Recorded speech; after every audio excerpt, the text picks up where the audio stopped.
Hello friends, আমি Madhumita paradise cooking channel থেকে তোমাদের স্বাগত জানাচ্ছি। আজকে আমি তোমাদের করে দেখাবো মিক্সড ভেজ দাম্পক।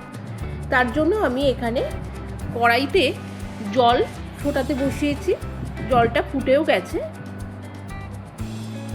এখানে আমি যে সবজিগুলো রেখেছি যেমন আলু, গাজর আর বিনস, সেটি জলের মধ্যে দিয়ে খানিকটা ভাপিয়ে নেব।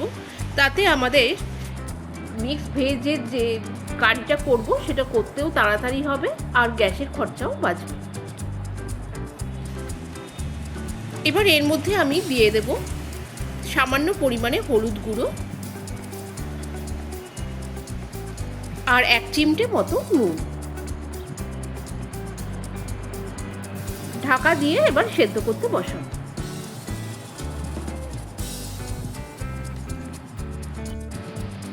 সবজি ভাপিয়ে নিয়ে আমি নামিয়ে নিয়েছি আর এটি ঠান্ডাও করে নিয়েছি। এরপরে এর মধ্যে আমি দিচ্ছি ফ্যাটানো টক দই হাফ বাটি,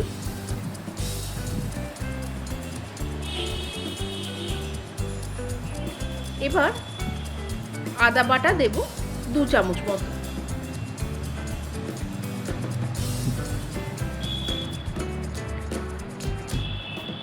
কিশমিশ বাটা,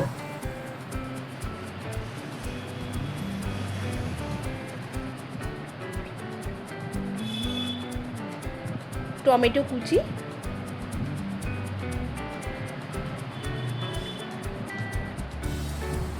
থেতো করে রাখা কাঁচা লঙ্কা,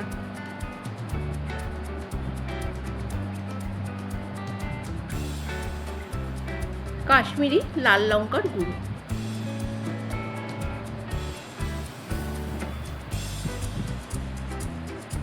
পরিমাণ মতো নুন।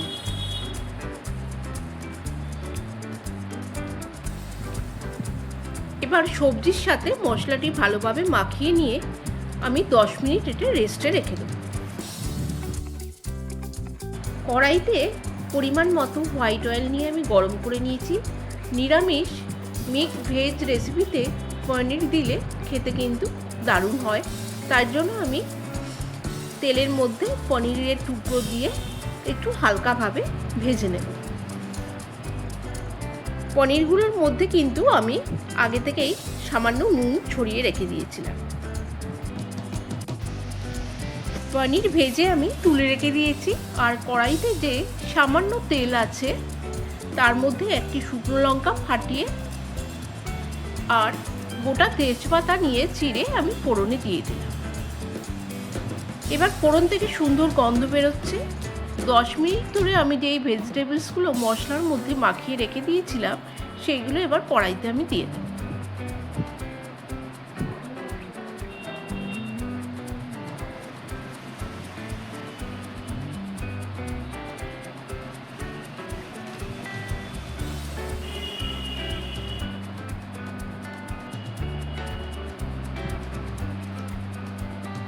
আর তার মধ্যে দিলাম আমি ড্রাই কোকোনাট।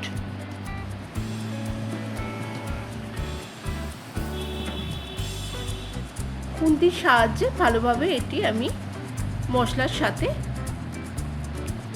মাখিয়ে দিচ্ছি।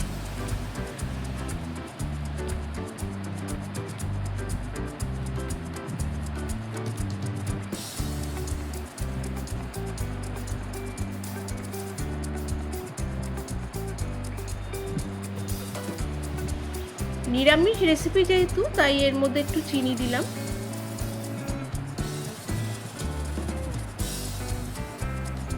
এবার পনিরের টুকরোগুলো দিয়ে আমি এটি 15 মিনিটের জন্য দমে বসাবো। আর গ্যাসের আঁচটা কিন্তু মিডিয়ামে রেখেই পুরো রান্নাটা করতে হবে, তা না হলে কিন্তু এটি পুড়ে যাবে।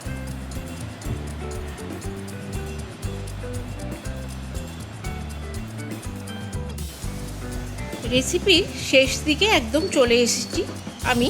এবার এর মধ্যে আমি মিশিয়ে দিচ্ছি খোয়া ক্ষীর।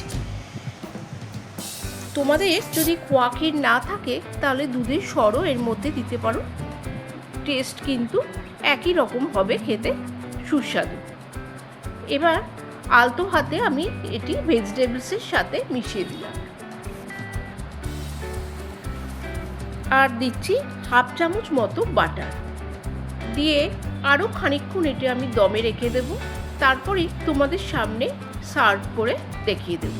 তোমাদের যদি রেসিপিটা পছন্দ হয় তবে লাইক, শেয়ার আর সাবস্ক্রাইব করতে কিন্তু ভুলো না। টাটা।